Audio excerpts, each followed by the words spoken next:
we have the return of one of my favorite Netflix original series, is The Lincoln Lawyer. Netflix did what they have done with several other shows. They've split the season into 2 parts. So this is a review of The Lincoln Lawyer Season 2, Volume 2.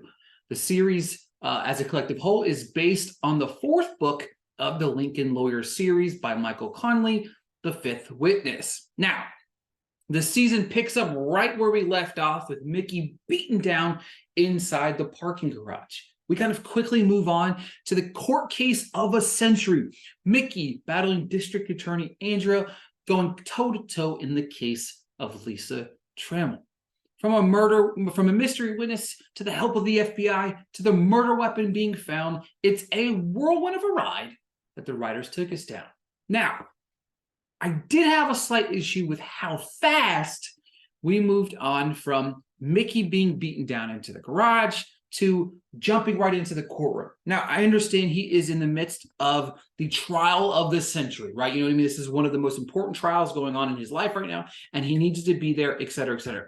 But it almost felt like the beatdown was used as a ploy to have that big, ginormous cliffhanger to head into the second part of the season. Now, that to me is where I feel like they dropped the ball, because he gets beaten down, and sure, it gets brought up several times throughout the remaining parts of the thing, trying to figure out who did what and what to him.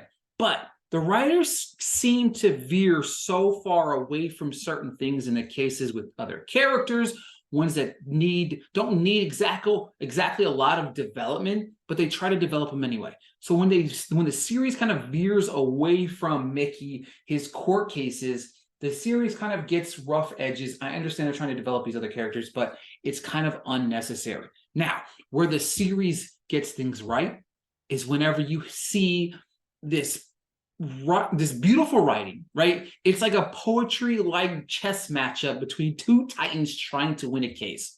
You have Andrea Freeman on one side, and of course you have Mickey Holler going toe-to-toe, trying to figure out who's going to win the case of Lisa Trammell.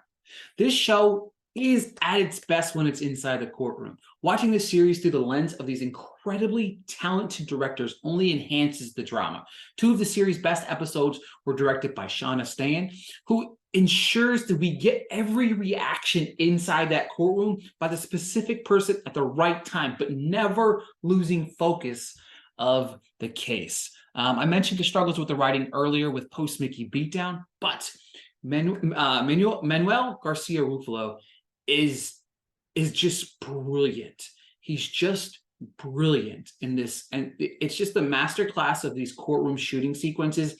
But when he is in that courtroom as Mickey Holler, every single time he raises the bar over and over and over and over again. And you know what? Every time I watch him on the screen, it reminds me of what Gabriel Mock did as Harvey Specter in Suits, and how he's able to have that charisma, but also have the confidence in what he's doing.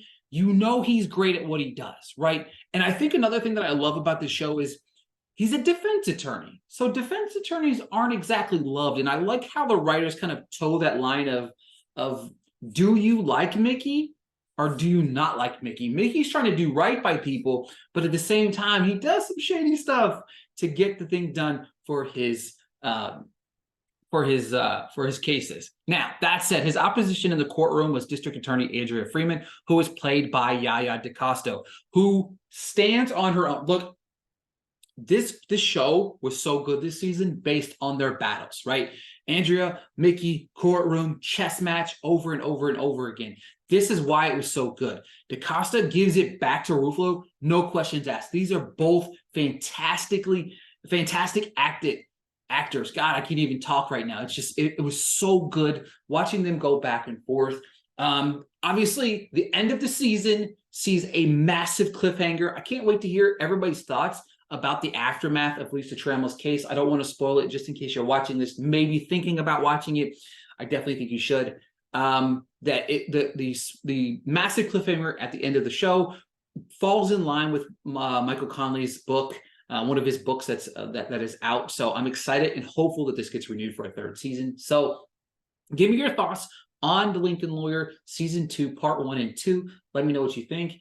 Subscribe to the channel if you have the opportunity to do so. So thank you guys so much for listening to this week's episode, and I'll talk to you guys soon.